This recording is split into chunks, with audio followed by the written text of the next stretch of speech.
ZY3, a rádio digital ao redor do mundo.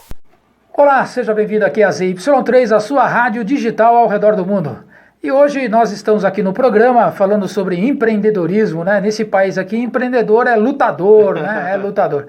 E nós estamos aqui com o Cícero e ele vai se apresentar. Cícero, tudo bem com você? Como é que você está aí? Tudo jóia, Paulo. Obrigado aí pelo convite, viu? Conheci aí esse teu projeto que, nossa, muito bacana. Fiquei muito lisonjeado mesmo pelo seu convite, né?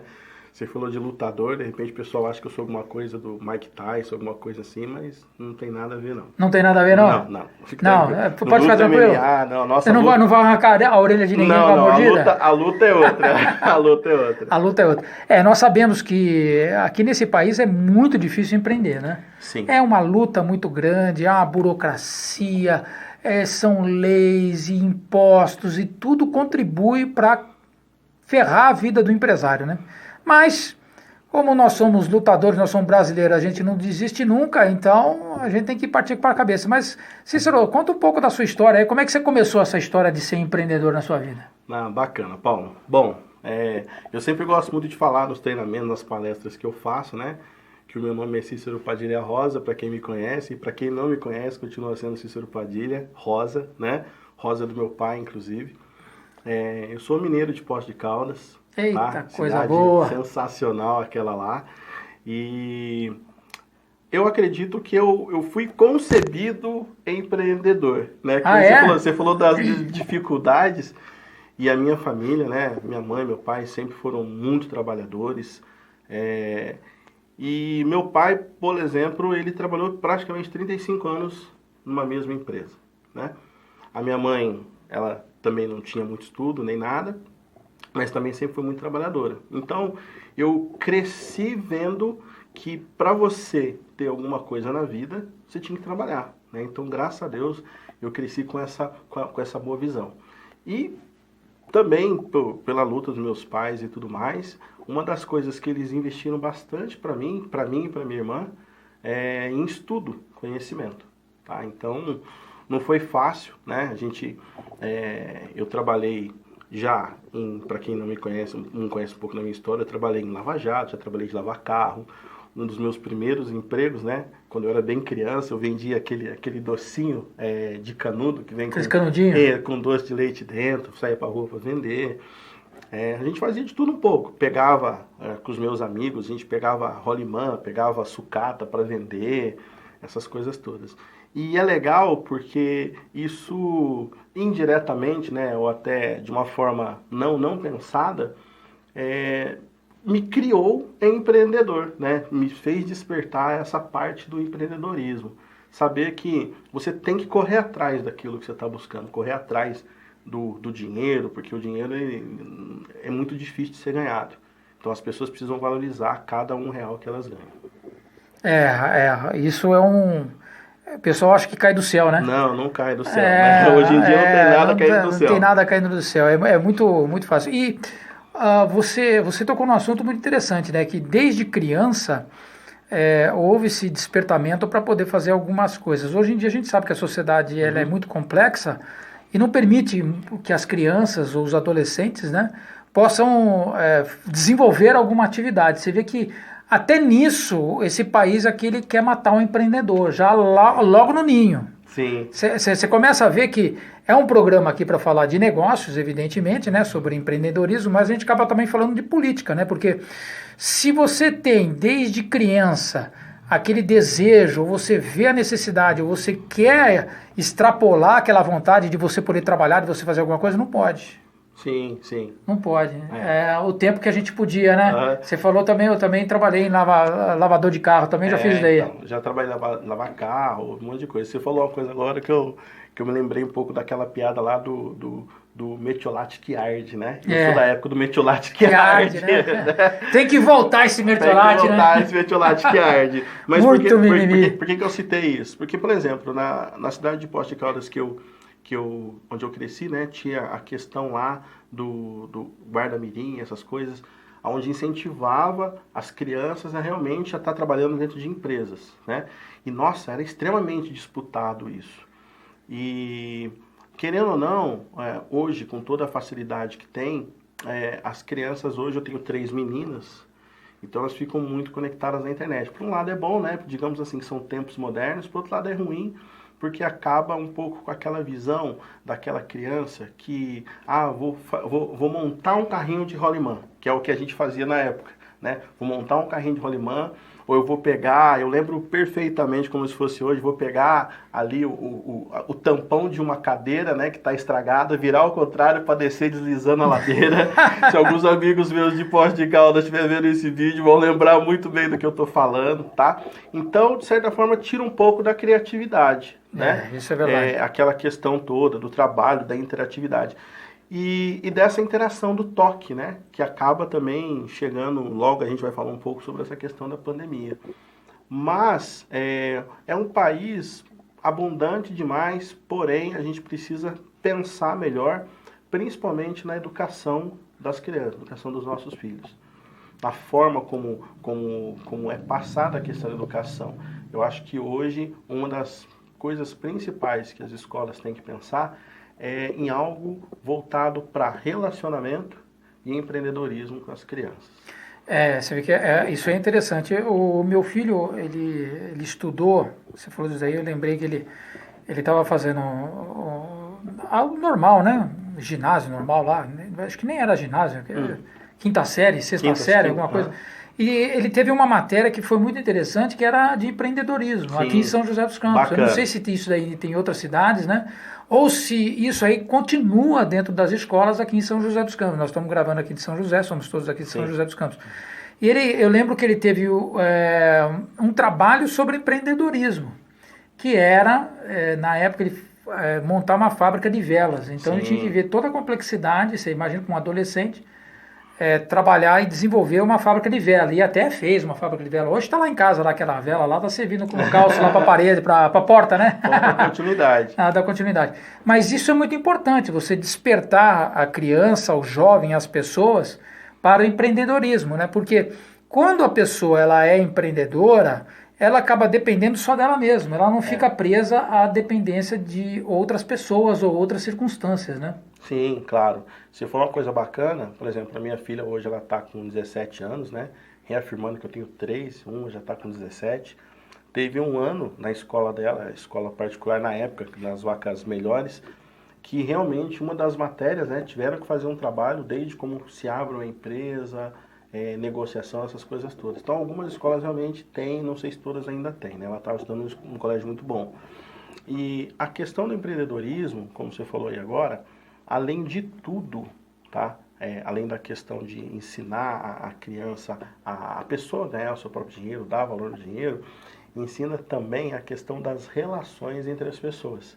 Porque hoje, ser empreendedor, na verdade, é um dos requisitos principais, não é o conhecimento técnico, mas é também como ele se relaciona com as outras pessoas, né?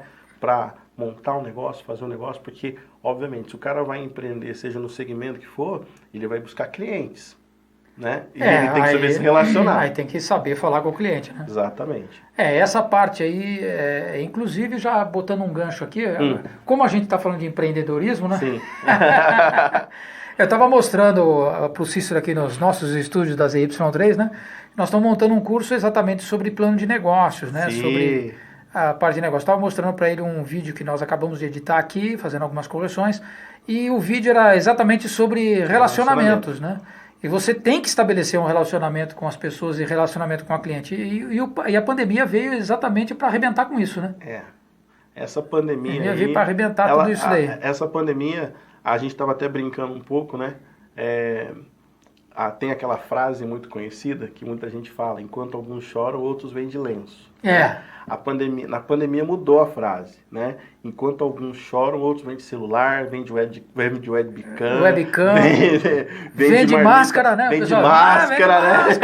Cara, vamos vender máscara aí. Exatamente. Olha, põe mais vírus aí pra gente vender mais máscara. Eu nunca vi tanta... Eu tenho alguns amigos que trabalham com lojas, né, de informática e tudo mais. O que foi vendido de celulares, aparelhos celulares, webcam e, obviamente, máscaras, né? Não está escrito. Então, digamos que algumas pessoas falam assim, que é outro mito, né? Vamos esperar que essa pandemia passe e volte ao normal. Esses dias eu estava conversando com um amigo meu, eu falei assim, olha, eu sinto muito em te informar, mas não vai voltar ao normal. Você tem que se preparar para o novo normal, né?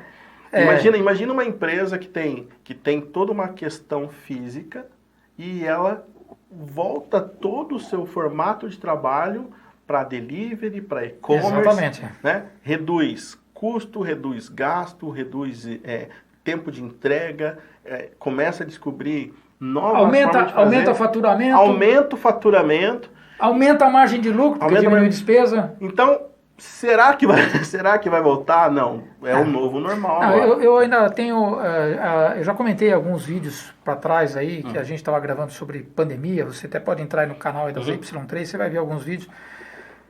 Eu sempre digo assim, não existe novo normal. Sim. E também nunca existiu o normal. A humanidade sempre foi de mudanças em mudanças. Evolução, e as mudanças hoje elas são cada vez maiores e cada vez mais profundas, rápidas. E se há alguma coisa que está acontecendo hoje no nosso planeta, ou que essa pandemia acabou revelando, né? Ela acabou acelerando. Era o processo digital. Sim. Porque talvez o comércio digital, né, principalmente as pessoas que estão em casa, as empresas que estão trabalhando em home office, elas estavam migrando, mas elas estavam fazendo numa determinada velocidade. De repente elas foram obrigadas a acelerar aquilo. Sim. Se elas estavam indo a 30 por hora, foram obrigadas a ir a 300 por hora. Por quê? Porque agora não tem como mais adiar esse processo. Sim.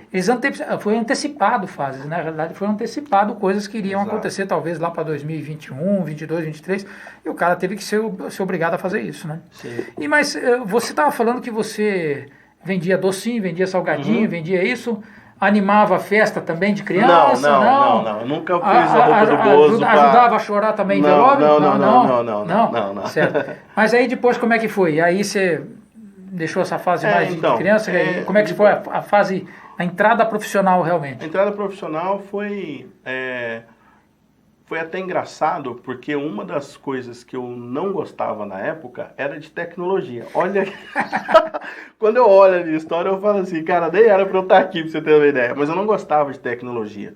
Porque no Lava Jato que eu trabalhava, de frente pro Lava Jato, todo dia passava um pessoal, né, os garotos, né, de famílias mais abastadas, com uma camiseta no peito, assim, processamento de dados. Cara, eu ficava louco aquilo lá, narizinho empinado, tal, gel... Falei, nossa, deve ser o pior negócio do mundo, só tem gente metida, que não sei. E todo dia passava, né? Aí começou aquela época, né, dos cursos de informática na cidade e tudo mais. E no escritório, né, do Lava Jato chegou uma carta, na época um aerograma, né? E o dono do escritório abriu, escrito assim, né? Você acaba de ganhar uma bolsa de estudo para o curso de informática. Ele pegou, me deu, você não quer? Eu falei, não quero mexer com esse negócio, não. Passou um tempo... O pessoal das escolas, dos cursos de informática, foram na minha escola para fazer divulgação, né? Não, vamos sortear aqui uma bolsa de estudo para o curso de informática. Eu falei, não quero saber desse negócio, não. E na época, eu não tinha essa consciência, né, do poder do pensamento, da energia e tudo mais, e eu não tinha consciência que aquele negócio estava me perseguindo, na realidade. Você não conseguiu identificar? Não consegui identificar. Esse negócio estava me perseguindo, tem alguma coisa estranha aí. Aí o ponto foi que um dia eu estava nesse Lava Jato e... chegou uma ligação, achei que era cliente para pegar o carro, e não, era uma ligação fonada, programada, né, que tinha muito naquela época, né, era a época, o auge da telemensagem, dizendo que quem atendeu esse telefone acaba de ganhar. Falei, não, anotei o endereço, anotei o telefone, eu falei assim, eu vou lá para ver o que está acontecendo, né, cara. Cheguei lá, conheci, eu fiquei encantado com aquilo, mas infelizmente eu não tinha recurso para pagar. Mas uma coisa que depois eu descobri, né, ao longo do tempo, que eu sempre fui uma pessoa de dar muita solução, sempre fui muito simpático. E no dia que eu estava lá vendo como estava o curso, a atendente era amiga da minha irmã. Olha pra você ver. Olha só. São todas coincidências. Não, tudo coincidência. Amiga da minha irmã. Ela falou assim, nossa, você é meu irmão da Sirlene? E que não sei o quê. Eu falei, sou irmão da Sirlene. Aí o dono da escola já ficou meio de olho em mim, né? Falei assim, não, tal. Aí ela falou assim, mas você não vai fazer curso com a gente? Não, não posso, eu não tenho dinheiro pra pagar, que não sei o quê, tal. Nossa, mas que pena, que não sei o quê. E nisso chegou o pessoal de vendas. falando que fez divulgação em tal escola, em tal escola, em tal escola, e disseram que não conseguiram entrar só em uma escola. E adivinha qual? A minha. Escola Dom Bosco de Poços de Caldas. E eu era assim com a diretora, Cidinha. Espero que um dia ela veja esse vídeo. Cheguei na Cidinha e falei, ô Cidinha, o pessoal tá querendo vir aqui divulgar o curso de informática, né? Ajuda eles, deixa eles divulgar, né? Eu fui lá conhecer a escola, computador moderno, coisa bacana. Aqui a gente faz aula de informática, são 10 computadores, 10 pessoas para um computador, lá é 2 pessoas por computador. Aí ela olhou bem pra minha cara e falou assim, ah, tá bom, Cícero, ó, mas eles têm que vir na quinta-feira. Aí foram, fizeram a divulgação, graças a Deus deu certo, né? E nisso o dono da escola me chamou. Falou assim, olha, eu vou fazer um negócio bacana com você. Você vai poder estudar aqui, você não vai precisar pagar e você ainda vai fazer estágio com meu filho. Lembro até hoje, Beto Alarcon.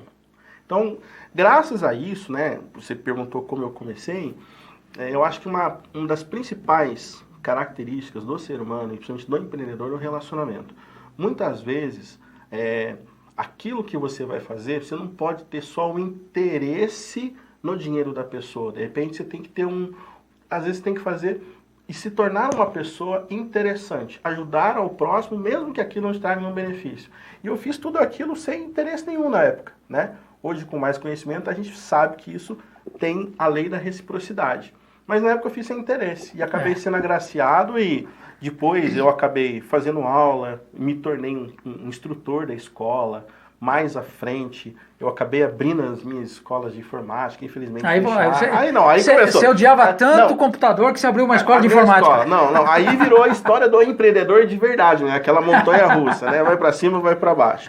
Mas falando um pouco da minha história, foi isso. Eu acabei indo resumindo, eu acabei indo para uma área que eu tinha birra, que é a área da tecnologia. Que coisa doida, né? Como é que pode um troço desse, né? Então, às vezes o que a gente mais corre é aquilo que... Cuidado, tem aquele ditado, né? Dessa água não beberei, cuidado. Então, cuidado que as nossas palavras têm força. Palavra tem poder. E no último vídeo que nós falamos aqui sobre o empreendedor, com o Luciano, eu comentei a respeito de um livro chamado A Lei do Triunfo, e vou repetir a respeito dele de novo, da Lei do Triunfo. Vários escritores que falam sobre relacionamento, sobre mastermind, né? Exato. O princípio da mentalidade... mente mestra, né? A mente mestra, né? A mente-chave. Então, você tem que estar atento aos sinais. Sim. Você tem que estar atento aos sinais e às pessoas. Muitas vezes, até hoje, eu vi uma frase, estava passando na rua ali, o cara falou, eu cansei de ser boa porque só levo ferro, coisa e tal. Isso é a coisa mais errada que tem. Porque quando você começa a pensar coisas boas, você quer fazer coisas boas, você vai atrair para você coisas boas. Exato. No mundo que só tem tranqueira, muitas vezes, que a gente acha que só tem tranqueira, né? Tem muita coisa boa aí. É que a coisa boa muitas vezes não faz propaganda. É isso que acontece. Mas quando você fala assim, eu vou empreender, eu vou fazer alguma coisa, se você começar a prestar atenção, se você começar a se dedicar, se você começar a olhar, se você começar a aprender, esse é o fundamental que você falou aqui logo no início do aprendizado, né? Aprendizado. E aprender hoje está muito fácil. Sim. Nunca foi tão fácil aprender. O celular na mão, todo mundo aprende. O celular na mão, pelo amor de Deus, isso daí virou um... Cara, eu sou do tempo que para você estudar você tinha que ir para uma biblioteca. Barça. Tinha que ter Barça. Você ia pegar um assunto, o assunto já estava escrito lá há 40 anos. Exatamente. E você tinha que pegar, você tinha que achar qual era o volume, que assunto que estava, e fica correndo, folhando, né? Lá, e lendo, e fala assim, não é isso que eu quero, não é isso que eu quero. Pô, hoje em dia, cara, a garotada, só dá um Google aí. Vai no já Google, virou até... encontra informação. Informação. Tudo muito acessível, tudo muito fácil, né? Tudo muito fácil. Então, muito às vezes, essa facilidade é o que gera, às vezes, muita facilidade gera dificuldade. Então, o fato de ter, às vezes, a informação muito à mão, muito fácil, às vezes, não dá o devido valor, né? Para que a pessoa realmente... Opa, peraí um pouquinho. Aquilo lá tem várias pesquisas atrás, mas tá fácil. Você falou, dá um Google aí, tal, é fácil, copia e cola. Pronto. Vai lá e faz, né? Geração copia. Agora, tem a geração, não tem a geração Coca-Cola? Tem a geração copia e cola. A geração copia e cola. Existe uma diferença muito grande entre é você conhecer e você aprender. Sim, Conhecer é você tomar ciência. Aprender é você executar aquilo que você tomou ciência. exatamente. Eu sempre nos treinamentos, as pessoas que eu procuro conversar, meus amigos, eu sempre falo o seguinte, se você tem um determinado assunto, um determinado livro, você falou agora de um livro bacana, né? As Leis do Triunfo, eu sempre falo assim, não leia esse livro. Não leia esse livro. Não leia o livro. Estude o livro. Porque quando a gente, muitas vezes eu pergunto assim, já leu o livro? O cara fala, já li. Então, às vezes aquela concepção de ler o livro é pegar o livro, fazer aquela leitura dinâmica e tal. Não, livro, o ideal é você estudar o livro. Né? Então eu falo muito, não leia o livro, estude o livro. Exatamente. Você vê, você falou disso daí, me remeteu aos evangélicos, né? Porque basicamente o conceito dos evangélicos, eles até são conhecidos por aquelas pessoas que não são religiosas como o pessoal do livro, né? Do livro, Sim, o livro da capa preta, né? Exato, eles têm um bom conhecimento. Por quê? Porque eles estão o tempo todo lendo e estudando aquilo ali. Sim, e as pregações que tem ali, basicamente, são formadas em cima da própria palavra e do conhecimento que está ali dentro. Sim. Então você começa a transformar aquilo que está ali na sua base de conhecimento, sua base de vida. Exatamente. É a base de transformação. Exato. E aí eu vou falar uma outra coisa para você, Cícero. Quais foram as principais dificuldades que você teve na sua carreira de empreendedor? Rapaz, aonde você mais apanhou? Dificuldade para começar um negócio, né, não muda, né? A dificuldade número 1 sempre vai ser o quê? O dinheiro. Dinheiro. Dinheiro. Né? Tem gente que fala que dinheiro não traz felicidade, mas ele manda buscar, né? Paga o Uber, paga um avião, manda buscar. Então, na época, depois de eu ter feito toda essa jornada numa escola de informática, eu resolvi abrir meu próprio negócio, abrir minha escola. Então, qual foi a primeira dificuldade? Recurso. Começar o negócio. E eu sempre falo hoje para as pessoas que a pessoa que teve um ótimo padeiro, ele não necessariamente falando vai ser um excelente gestor de uma rede de padarias, né? E na época eu era um excelente instrutor, dava aulas, não me gabando, é claro, né? Mas já passaram mais de 2, 3 mil alunos, inclusive hoje eu estava falando com um ex-aluno da época. Então você imagina, eu tinha 18 anos na época, hoje eu não vou revelar a minha idade, mas faz um bom tempo. Estava falando com ele hoje. Por isso que eu falo muito do relacionamento. Já se passaram mais de 25 anos e ainda mantenho relacionamento com algumas pessoas. E essa questão do recurso, para a maioria dos empreendedores é o que mais pega. E é uma coisa muito, muito contraditória quando a gente olha hoje, né? Hoje, para uma pessoa começar um negócio, né, milionário, às vezes, ela começa com 300, 400, 500 reais. Hoje tá mais fácil nessa parte, muito mais fácil você começar um negócio. Você começar a partir de casa, de casa, você vai trabalhando devagarzinho, mas você vai fazendo. Então hoje, para você iniciar um negócio, é muito comum o pessoal falar de franquias, né? Todo mundo tem um sonho, eu quero montar uma franquia, Porra, você vai pegar uma franquia de uma grande lanchonete aí, então, 500 mil reais. Você falou de franquia, eu era louco para ter uma franquia eu não lembro o nome, era Data Control. Na época era Data Control. Data Control. Data Control. Tinha o SOS Computadores, né? SOS Computadores, Data Control. Tinha uma outra Bit alguma coisa, eu não lembro o nome. Bit Company. Bit Company, era doido. Bit Company. Eu era doido para ter uma franquia. Eu também dei aula na SOS Computadores. Você deu aula na SOS? Perdi emprego, não tinha o que fazer, eu falei, vou ter que me virar, né, cara? Vou ter que me virar, vou dar aula. Então... E a dificuldade foi essa, né? Para a gente começar alguma coisa e, obviamente, tem sempre a concorrência. Então, quando eu comecei as minhas escolas, né? Hoje, isso é chamado de benchmark, né? Na época eu nem sabia. O que era isso. Você ia olhar o concorrente. Deixa eu dar uma olhada que esse cara tá fazendo aí. Vamos ver o que esse cara tá fazendo. Hoje é chamado de benchmark. Fica bonito. Na verdade, sempre foi chamado, mas hoje com uma consciência maior, até para falar para quem está na audiência, eu fiz um benchmark. E na época, quando eu abri a minha escola, o que eu percebi? Tanto essas empresas, aquelas escolas grandes, Data Control, Microcamp, SOS Computadores, valor, né, preço, era um quesito, mas principalmente conteúdo, o que eles passavam. E na época os cursos que eram vendidos eram pacotes de 12 meses de aulas, né? E uma coisa que eu havia percebido quando eu estava dando aula numa dessas escolas é que em 12 meses, infelizmente, as pessoas desistiam muito rápido, né? Então a evasão nos cursos era muito alta. E aí o que eu pensei? Bom, então primeira coisa, como é que eu vou resolver a questão da evasão? Em vez de eu vender um pacotão de curso para o cara ficar amarrado 2 meses, eu vou vendendo Picado. em módulos, né? Porque eu posso sempre estar renovando a minha carteira de clientes. Outra coisa, muitas vezes, quando a pessoa queria fazer o curso, na maioria das vezes era especificamente por conta de um módulo, né? Queria fazer um módulo de planilhas, na época era o Excel. Então o cara tinha que esperar passar pelo MS-DOS, né? Nossa. Pelo Windows, ó, MS-DOS, O Windows, Windows. Word, né? Até chegar aqui no Excel. Quando eu chegava aqui no Excel, quando acabava o módulo, o cara estava saindo da escola. Falei, caramba, e se eu vender isso em forma modular? Onde eu tenho um curso regular de 6 meses e um curso mais objetivo. E isso foi uma das coisas que fez com que eu tivesse sucesso na época, né? Além de uma outra característica também, na cidade que eu estava, eu consegui perceber que muitas pessoas saíam do seu bairro para vir para o centro para estudar.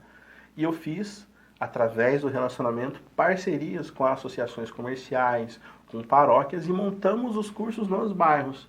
Então isso fez com que a pessoa também economizasse, ficasse na sua própria comunidade, gerasse recursos para a própria comunidade e com o tempo aquilo acabou crescendo, ficou uma coisa bacana.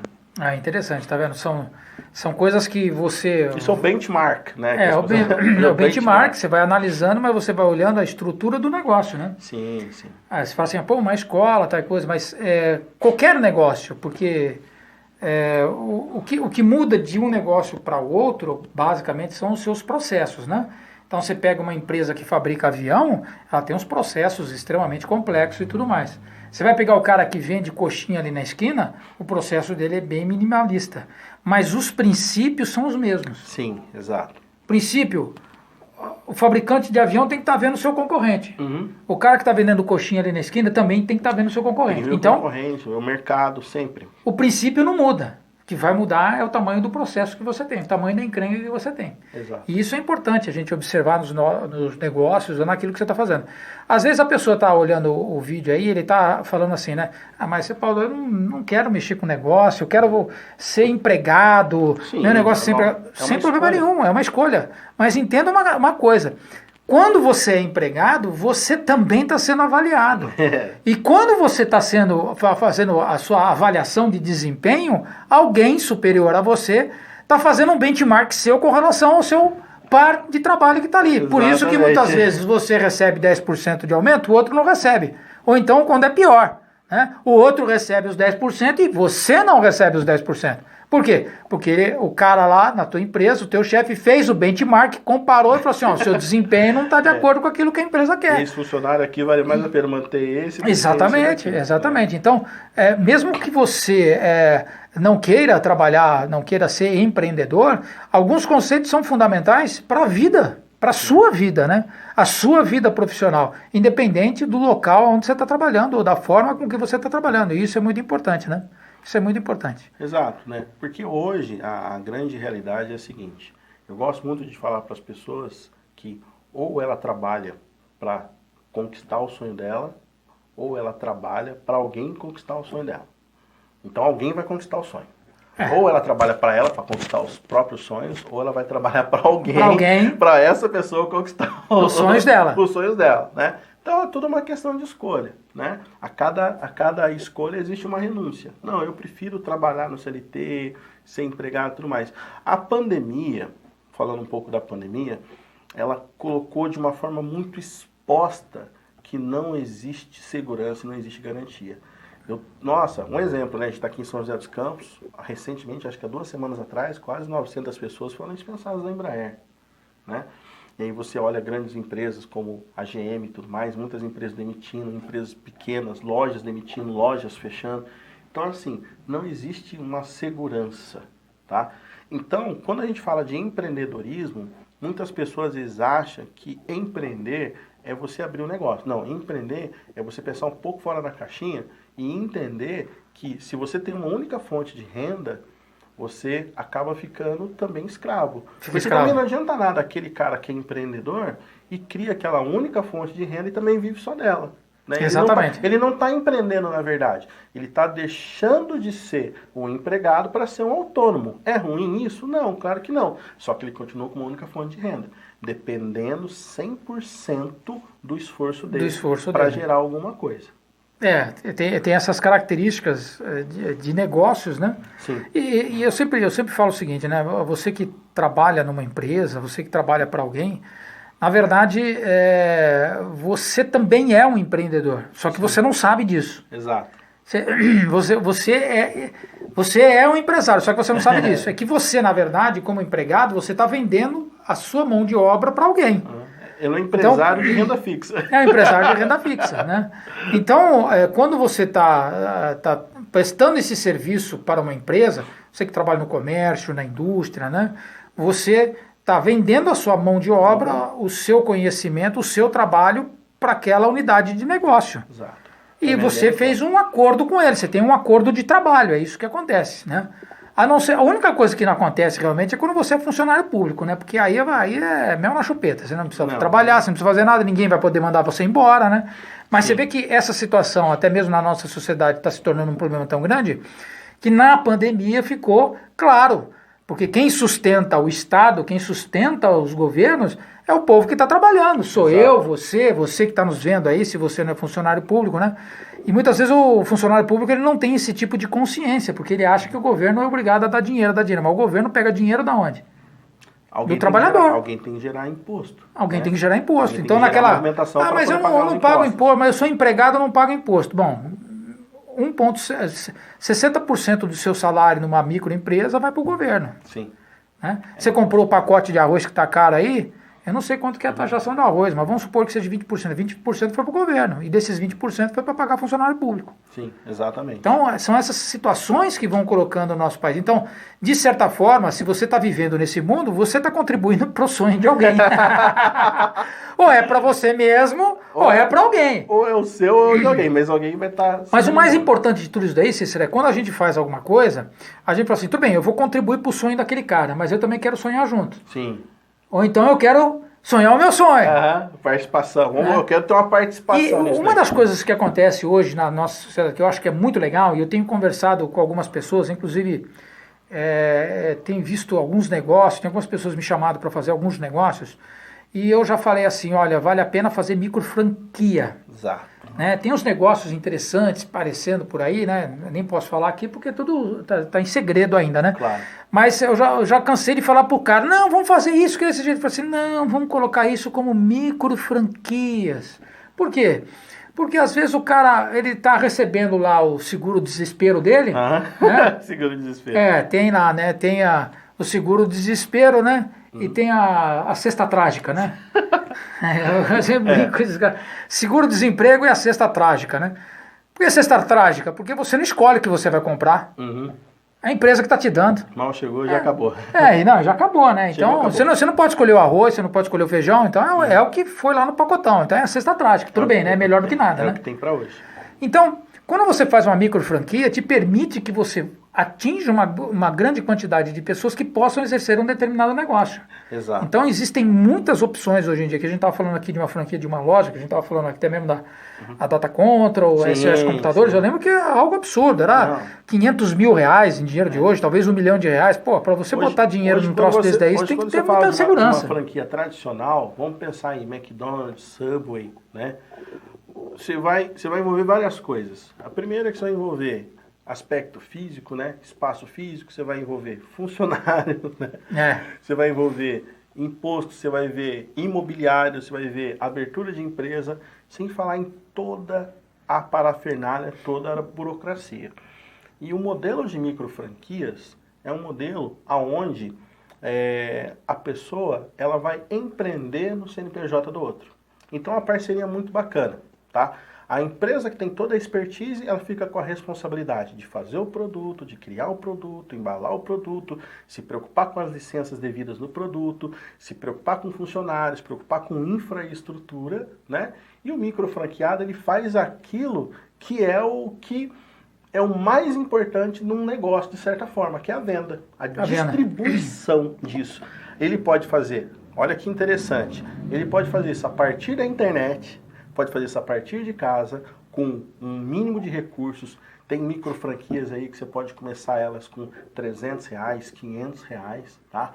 E em segmentos que, hoje, se você, por exemplo, for abrir uma farmácia, imagina você abrir uma farmácia. Nossa, um monte de licença. Imagina abrir uma rede de farmácia. Nossa, né? loucura. E alguns segmentos, né, fazendo esse tal desse benchmark, alguns segmentos, mesmo na pandemia, eles não se abalaram. Como, por exemplo, alimentação, Não. né, higiene e saúde. Eu estava vendo um gráfico de uma operadora de cartão, e eles soltam regularmente, cada bimestre, o movimento do país. Então, na pandemia, todos os segmentos, na venda débito, venda crédito, né, porque são operadoras de cartão, todos os segmentos caíram. Certo. Os dois únicos que não caíram e tiveram aumento. Qual? Farmácia e supermercado. Exato. Ou seja, alimentação e saúde. Alimentação e saúde. Principalmente na pandemia, foi algo assim... eu sempre estou analisando o mercado. Na pandemia, tudo que era relacionado à saúde teve um crescimento. Né? Então, por exemplo, as pessoas começaram a cuidar mais da saúde. Sim. Imagina só, a pessoa, ela trabalhava todo dia, ia fazia academia, essas coisas. Ficou em casa, assistindo televisão e preocupada. O que aconteceu com ela? Engordava. Não engordou. Eu não engordei, tá? Só pra ficar claro, eu não engordei de forma alguma, tá? Eu engordei. Então, assim, muita gente engordou, muita gente ficou preocupado com essa questão da saúde, imunidade. E um outro aspecto, eu tava assistindo o jornal regional aqui, é muito estranho, né? Parece que aumentou o número de casos de violência doméstica contra a mulher, aquela coisa toda. Então, olha só que coisa interessante. Eu sempre falo o seguinte, toda dificuldade, né? Aliás, toda grande oportunidade, ela vem disfarçada de uma grande dificuldade. Então, enquanto alguns choram, outros vendem lenço, vendem máscara e vende celular. Vende celular e muita gente percebeu essa questão e começou a trabalhar em segmentos voltados para alimentação, higiene e principalmente saúde. Uma das coisas que acontece, que a gente acaba vendo aí esses papas, chamados papas aí de mercado e tudo mais, sim, eles dizem que, por exemplo, quem você falou, seu pai, ele trabalhou sempre numa mesma empresa. 35 anos. 35 anos. Meu pai também. O sonho do meu pai era que todos os filhos trabalhassem na empresa que ele trabalhou, né, e se aposentasse lá. Não, fica quietinho lá que você vai se aposentar, você vai se dar bem. Exato. Nenhum, só o meu irmão mais velho foi nessa daí. Eu e meu outro irmão do meio, meu amigo, a gente vai para tudo quanto é lugar. Onde tem oportunidade, a gente corre atrás. Sim. Já tomamos tranco, já tomamos baque, já quebramos, já se levantamos. E assim são feitas essas coisas, né? Então, e esses papas, eles da economia, da visão profissional, eles falam o seguinte, que hoje em dia você começa com uma profissão, mas na sua carreira profissional você vai exercer 2, 3, 4 ou 5 profissões diferentes, porque você acaba aprendendo outra. Eu me formei em mecânica, né? Depois eu fui para administração de empresa, você vê, né? Aí eu fui para consultoria. Olha só. Né? Agora estamos aqui como locutor de rádio. Locutor de rádio. Ô locutor, toca aí, locutor. Locutor. Né? Treinamento. A parte de audiovisual. Audiovisual. Né? Se todo mundo vê o que você montou aqui, o pessoal então, a gente vai montar a Rede Globo lá. Pois é, você tem que dar os seus pulos e o que acontece? Você tem que aprender. Então você vê o grau de mobilidade que você precisa hoje para fazer negócios é muito grande. Por quê? Porque como nós falamos no início aqui do nosso bate-papo, as coisas estão mudando numa velocidade muito rápida. Você tem que acompanhar, senão você vai ficar para trás. Exatamente. Não tem como. Né? As oportunidades, elas estão aí. Nós falamos, você tem aí 1 milhão para investir? Soca o pau no que você está pensando aí. Agora, busque conhecimento, busque saber o que você está fazendo, tal coisa. E não pense só em fazer a parte técnica, como o Cícero colocou aqui, naquela pessoa que é uma ótima padeira, faz pão lá maravilhoso, porque se for fazer só pão maravilhoso, você contrata o padeiro. O importante é você saber tocar um negócio. Isso é a parte importante, né? Hoje, as pessoas elas têm que se preocupar principalmente em ser um bom gestor do seu negócio, independente de ser o seu negócio. Eu sou um dentista. Que ótimo. Mas você, na realidade, não é um dentista. Você tem que ser um bom gestor. É. Porque não adianta nada você ser o melhor dentista, o melhor advogado, se você não trabalhar com números. E você disse uma coisa muito interessante sobre conhecimento, né? Tem um autor bem conhecido, chamado Robert Kiyosaki. Ele é autor de vários livros, né? 2 livros em específico, né? O Pai Rico, Pai Pobre e o Negócio do Século XXI. Então, esse livro, né, o Pai Rico, Pai Pobre, é um livro que, inclusive, ele tem até uma versão para criança, se não estiver enganado. Eu sempre falo, tem que estudar esse livro, né? Porque, como você falou uma coisa interessante, o que a minha mãe me falava? O que minha mãe e meu pai me falavam? Filho, estuda para você ser alguém na vida, para você ter um bom emprego, para você comprar sua casa, para você casar e viver do trabalho que você se formou, né? E isso é olhar a vida como se a vida fosse uma linha reta, sem, né, nenhum tipo de problema. Como né? se não tivesse nenhum pedregulho no meio do caminho, não é uma pedra, não é uma casca de banana. Exato. Mas isso era o conceito de vida que foi passado para minha mãe, pela minha avó e assim por diante.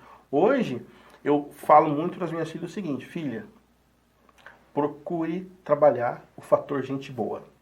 Ou seja, tenha bons relacionamentos, bons amigos, seja uma pessoa simpática, uma pessoa afável, e tenha o conhecimento, mas entenda que o conhecimento é algo que não vai te remunerar.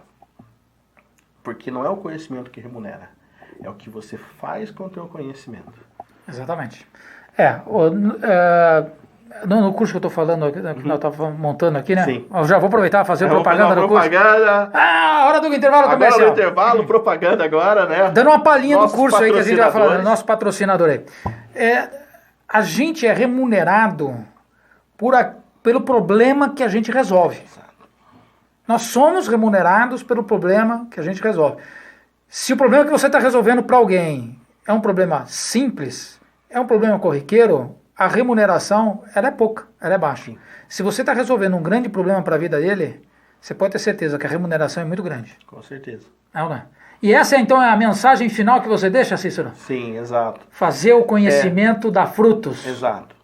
Eu vou deixar algumas mensagens finais. A primeira é: seja um tarado por problemas. Tá? Seja tarado em resolver problemas. Por quê? Aonde você encontra problemas é onde tem soluções financeiras. É verdade. Eu falei, peraí um pouquinho. Imagina só, se uma pessoa hoje ela tem um problema, digamos que o problema dela seja emagrecer. Se você tiver uma solução para essa pessoa emagrecer dentro de casa, mais que essa questão da pandemia, nossa, maravilha, que seja acessível, essa pessoa, nossa, pronto, já tem um cliente, né? Eu tenho um problema. O Uber, por exemplo, é um exemplo, né? Imagina só, você precisa de um lugar para o outro, quando você pegava um táxi, você não sabia quando você ia pagar no final da corrida, né? E hoje não. Hoje você pega o Uber, você sabe quando que você vai pagar na corrida, você ainda pode compartilhar. E o mais interessante, fez com que a informalidade, né, pessoas que tinham, de repente, sem renda, alguma coisa, tinham um carro legal lá, eu falei, opa, peraí um pouquinho, vou começar a trabalhar de novo. Muita gente... Então, mensagem que eu deixo, seja tarado por problemas. Procure problemas. Acabamos de falar aqui, né? Se você resolver problemas grandes, a remuneração é grande, é isso aí, né? Então exato. Seja tarado por problema, e que seja problema grande. Sim, exatamente. Ok, Cícero, foi um prazer ter você aqui na nossa Y3. Obrigado, né? foi um prazer E vamos ver se a gente marca mais para outros assuntos, outras coisas, tem muita outros coisa temas. para falar, muitas coisas ainda. Espero que tenha contribuído com a tua audiência, né? E você pode colocar aí os seus comentários, participar aí, escrevendo o que você achou, dando seu like, seu joinha, compartilhe, tá, esse vídeo, essa matéria, porque nós estamos fazendo isso justamente para você que está nos ouvindo aí, nos vendo aí, ok? Eu sou o Paulo e essa é a ZY3 e até uma próxima oportunidade. ZY3, a rádio digital ao redor do mundo.